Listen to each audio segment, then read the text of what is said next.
ABP news में आपका स्वागत है। वक्त है बड़ी बहस का। आपके साथ मैं हूं सुमेरा खान। क्या संतों के लिए आचार संहिता होनी चाहिए? सवाल पर योग गुरु रामदेव ने कहा है कि संतों के लिए पहले से आचार संहिता मौजूद है। आसाराम विवाद पर रामदेव ने कहा है कि सभी साधुओं को एक नजरिए से देखना ठीक नहीं है। नाबालिग से यौन शोषण के आरोपी आसाराम का सेवादार शिवा रोज नए राज खोल रहा है। पुलिस सूत्रों के मुताबिक शिवा ने बताया कि छिंदवाड़ा आश्रम के गुरुकुल की वार्डन शिल्पी आसाराम के पास लड़कियां भेजती थी। बाकायदा इसके लिए वो आसाराम के रसोइया प्रकाश के साथ मिलकर लड़की का चुनाव करती थी। इसके बाद शिल्पी उस लड़की को इलाज के बहाने आसाराम के पास पहुंचाती। इसमें शिवा और एक अन्य सेवादार की भी भूमिका रहती थी। इसके अलावा छिंदवाड़ा हॉस्टल के संचालक शरद का नाम भी सामने आ रहा है, जिसकी तलाश पुलिस कर रही है। शिल्पी भी एफआईआर में एक आरोपी है और उससे भी शीघ्र अनुसंधान करेंगे। शिल्पी के अलावा एफआईआर में एक नाम और आया है, शरद, जो वहीं छिंदवाड़ा आश्रम का आश्रम संचालक है, बेसिकली वो हॉस्टल वार्डन है, उसका नाम भी एफआईआर में है। उससे भी अनुसंधान शीघ्र करेंगे। सूत्रों के मुताबिक पुलिस को शिवा के मोबाइल से एक ऐसी वीडियो क्लिप मिली है जिसमें आसाराम एक लड़की के कंधे और गर्दन पर हाथ फेर रहे हैं। सूत्रों की माने तो पुलिस वीडियो क्लिप की जांच कर रही है। हालांकि पुलिस इस क्लिप के बारे में खुलकर कुछ नहीं बोल रही। शिवा से पूछताछ के दौरान और कस्टडी के दौरान जो कोई भी इस केस से संबंधित साक्ष्य पुलिस को मिले हैं, उनके संबंध में इन्वेस्टिगेशन किया जा रहा है। इस बीच योग गुरु बाबा रामदेव ने कहा है कि संतों के लिए पहले से आचार संहिता मौजूद है और किसी को भी सभी संतों को एक तराजू पर तौलने से लोगों को बचना चाहिए। बड़ी बहस छिड़ी हुई है पूरी मीडिया में कि क्या साधुओं की आचार संहिता कोई नहीं होनी चाहिए? क्या उसके लिए कोई नेशनल गवर्निंग बॉडी नहीं होनी चाहिए? हर मत पंथ संप्रदाय और परंपरा में साधुओं के आचरण को लेकर के एक स्पष्ट रूपरेखा तय की हुई है और हर मत पंथ संप्रदाय में यदि कोई उस आचार संहिता का पालन नहीं करता है तो उसके लिए दंड का भी प्रावधान है। बाबा रामदेव भले ही आचार संहिता का हवाला देकर संतों के बचाव में जुटे हैं, लेकिन ये कोई पहला मामला नहीं है। इससे पहले नित्यानंद से लेकर भीमानंद तक कई संत इस तरह के मामलों में जेल जा चुके हैं। सवाल ये भी है कि रामदेव पहले से मौजूद जिस आचार संहिता की वकालत कर रहे हैं, उसके रहते आखिर इस तरह की घटनाएं रुक क्यों नहीं? और उसी के बाद एक बार फिर इस सवाल को हम सामने रख रहे हैं कि क्या संतों के लिए आचार संहिता होनी चाहिए। इस पर बात करने के लिए हमारे साथ मेहमान मौजूद हैं। हमारे साथ स्वामी विष्णु देवानंद महामंडलेश्वर महानिर्वाणी अखाड़ा वो मौजूद हैं। हमारे साथ इसके अलावा मौजूद हैं स्वामी मार्तंडपुरी धर्मगुरु हैं। हमारे साथ आचार्य प्रमोद कृष्णम मौजूद हैं, धर्मगुरु हैं। हमारे साथ अभय वर्तक जी मौजूद हैं जो प्रवक्ता हैं सनातन संस्था के। मेरे सहयोगी विजय विद्रोही भी हमारे साथ इस चर्चा में मौजूद हैं। सबसे पहले लेकिन स्वामी विष्णु देवानंद जी, आपसे जानना चाहेंगे कि क्या आचार संहिता होनी चाहिए संतों के लिए? जी, मैं स्वामी जी के बातों से सहमत तो हूं, किंतु परंतु आचार संहिता तो पहले से शास्त्रों में वर्णित है। व्यास स्मृति, मनुस्मृति, पराशर स्मृति और भागवत और पुराणों में महापुरुषों के लिए बड़ी सुंदर सुंदर आचार संहिता का वर्णन किया गया है। अब यदि उन शास्त्रीय पक्ष के आचार संहिता को जब तक ये महापुरुष स्वयं अपने आप में हृदयंगम नहीं करेंगे, तब तक ये समाज को हम सुंदर दिशा प्रदान करने में समर्थ हो नहीं सकेंगे। आज विडंबना इस बात की है कि उन आचार संहिताओं को हम लोग देखते भी नहीं हैं और मनमुखी भाव से अपने मनगढ़ंत बातों को जनता के सामने पेश करते हैं। इसलिए समाज का उद्धार नहीं हो पा रहा है, समाज का सुधार नहीं हो पा रहा है जी। इसलिए बड़ी कठिनाई वाली बात है। स्वामी जी महाराज ने जो कहा है जी। मैं मानता हूं कि आज उसकी बहुत ही आवश्यकता है, किंतु हमें उन शास्त्रों पर भी जाना चाहिए। ठीक। और उन शास्त्रों का उदाहरण हमारे को पेश करना चाहिए। ठीक है। हम क्यों नहीं जी। उन शास्त्रों में से लेकर के जी। उनको आचार संहिता का रूप प्रदान करें। ठीक है, तो आपका ये कहना है कि जो मौजूद है पहले से शास्त्रों में आचार संहिता, उसी को एक नया रूप दिया जाए और उसको लागू किया जाए या उस पर चलने की कोशिश की जानी चाहिए, बजाय कि नई आचार संहिता बनाई जाए। मुझे लगता है कलयुग की एक नई आचार संहिता होनी चाहिए। स्वामी मार्तंडपुरी जी, क्या ऐसा है कि वो जरूर है कि शास्त्रों में दिया गया है कि किस तरह से आचार व्यवहार होना चाहिए, लेकिन वो तो नहीं हो रहा है ना, तो फिर क्या जरूरत है आचार संहिता की? देखिए, सभी धर्मों, सभी पंथों, सभी जितने भी मार्ग हैं संसार में, जीवन के जो मूल शाश्वत सत्य हैं कि व्यक्ति सच बोले, हिंसा न करे, किसी को उत्पीड़ित न करे, चोरी न करे, यह जंगल में रहने वाले आदिवासी से लेकर महलों तक में रहने वाला यह सत्य जानता है। जी। जीवन का जो मूलाचार है, वेद ने जो मूल स्वर है वेद का कि मनुर्भव मनुष्य बनो, लेकिन आज जो सबसे बड़ी देखिए आचार संहिताएं प्रारंभ से लेके अब तक है। नहीं तो फिर वो होने के बावजूद तो ऐसा हो रहा है, तो फिर अब क्या? मैं निवेदन कर रहा हूं, आचरण की प्रतिष्ठा आचरण के प्रदर्शन से होगी, भाषण से नहीं होगी।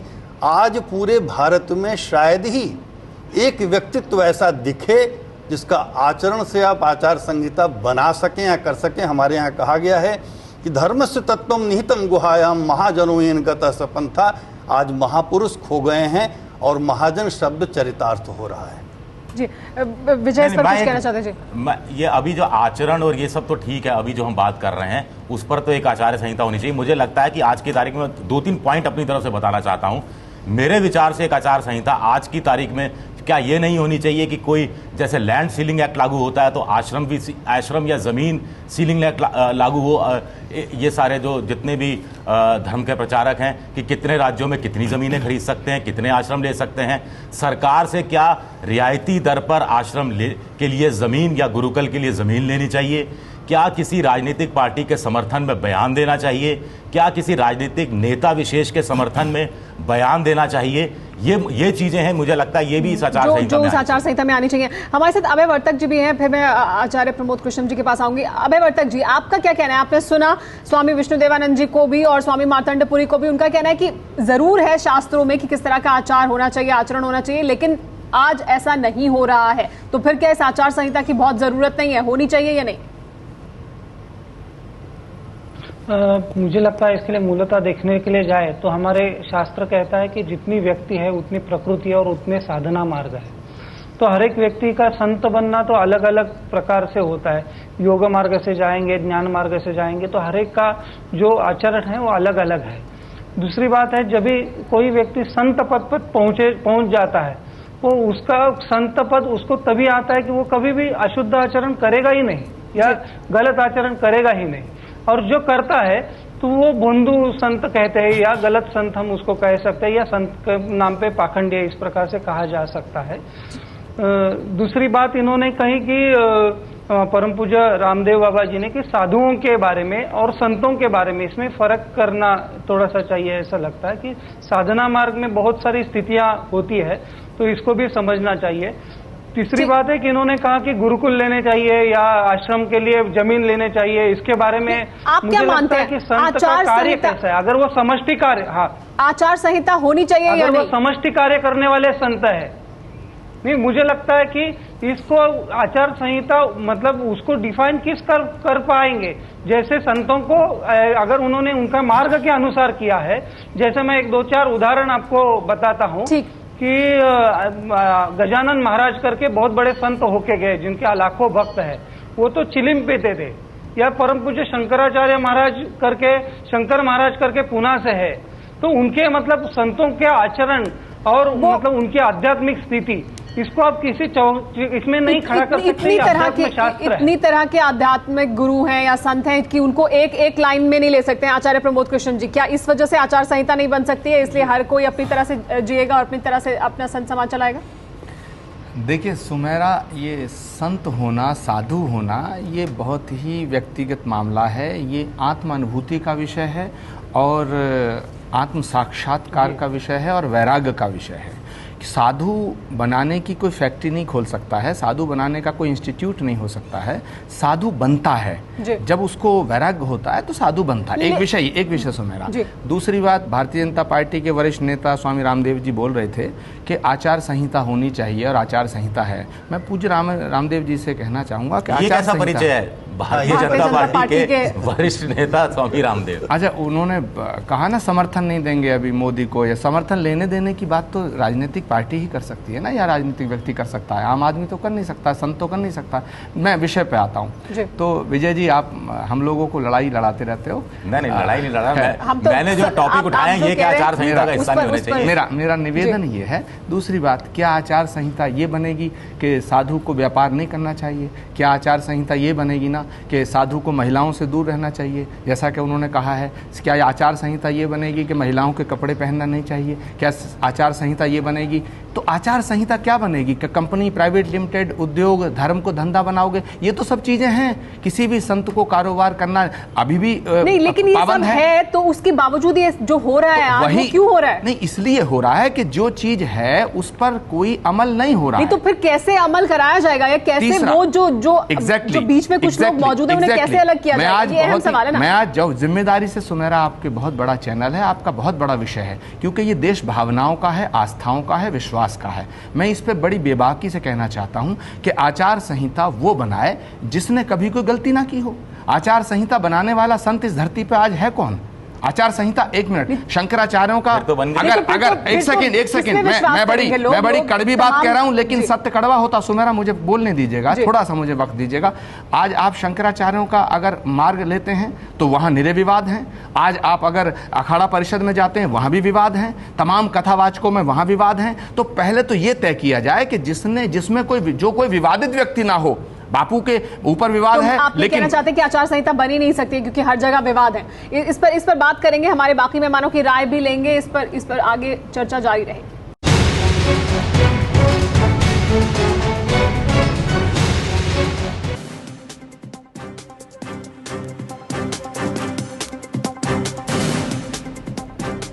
एबीपी न्यूज पर बड़ी बहस जारी है कि क्या संतों के लिए आचार संहिता होनी चाहिए। हमारे साथ इसी मुद्दे पर चर्चा करने के लिए सभी मेहमान मौजूद हैं। स्वामी विष्णु देवानंद जी, आपने सुना आचार्य प्रमोद कृष्णम को, उनका ये कहना है कि आचार संहिता तो हो ही नहीं सकती है, बनाएगा कौन, क्योंकि सब जगह विवाद है, हर धड़े में विवाद है। हाँ जी, मेरा एक सुझाव है, मैं आप कहें तो सुझाव दे सकता हूं। जी बोलें।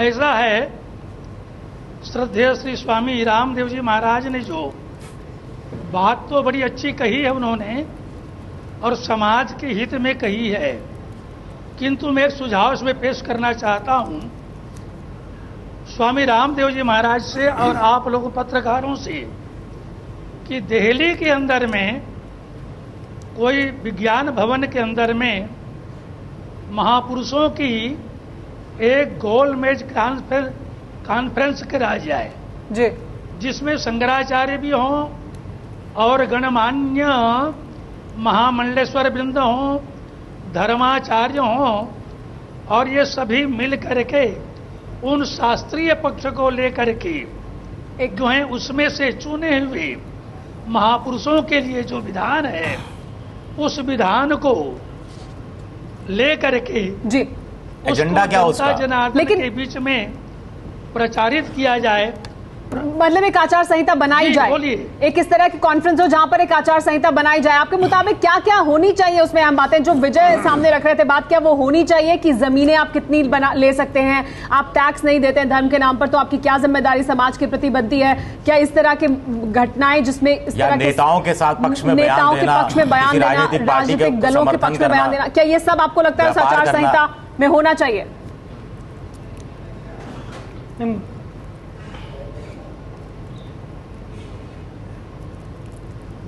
संपर्क टूट गया लगता है। इसमें मुझे लगता है ऐसा कि आचार धर्म में तो हिंदू धर्म में कहा ही गया है, उसको अलग तरह से बनाने की कोई आवश्यकता नहीं है। हिंदू धर्म ने आचार धर्म के बारे में पूरी तरह से हर एक छोटी छोटी चीजों में लिखा गया है। सिर्फ अभय वर्तक जी, अगर है हिंदू के लिए भी आचार धर्म तैयार है। अभय वर्तक जी, अगर है वो आचार संहिता तो उसका पालन नहीं हो रहा है ना, दिख नहीं रहा है, तो फिर क्या होना चाहिए? नहीं वो जो नहीं वो इसके लिए तो गुरु है कि जो हिंदू धर्म के लोग हैं कि अपने आचार धर्म का मतलब पालन नहीं करते हैं, वो किसी को है नहीं। लेकिन अब गुरु जेल में आप जिस प्रकार से अगर सभी संतों को जेल में डालेंगे तो गुरु जेल में ही जाएंगे। डालेंगे क्यों? बदनामी करेंगे तो जेल में आरोप लगेंगे, आरोपों की जांच होगी, कानून का भी तो देश में राज है।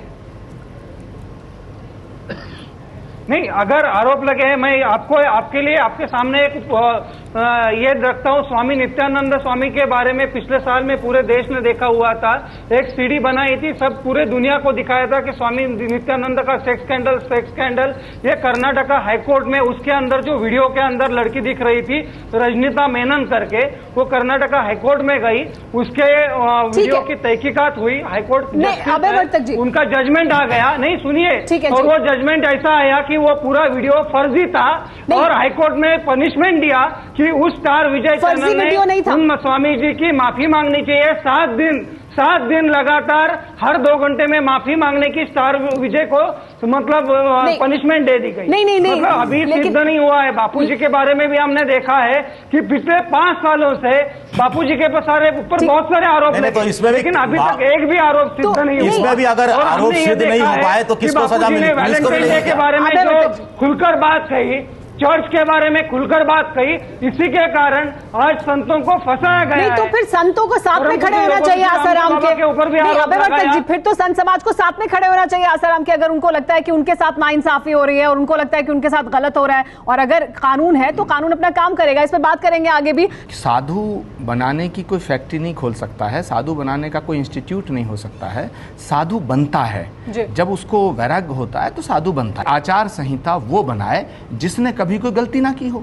आचार संहिता बनाने वाला संत इस धरती पे आज है कौन? आज आप शंकराचार्यों का अगर मार्ग लेते हैं तो वहां निरे विवाद हैं। आज आप अगर अखाड़ा परिषद में जाते हैं वहां भी विवाद हैं। तमाम कथावाचकों में वहां विवाद हैं। तो पहले तो ये तय किया जाए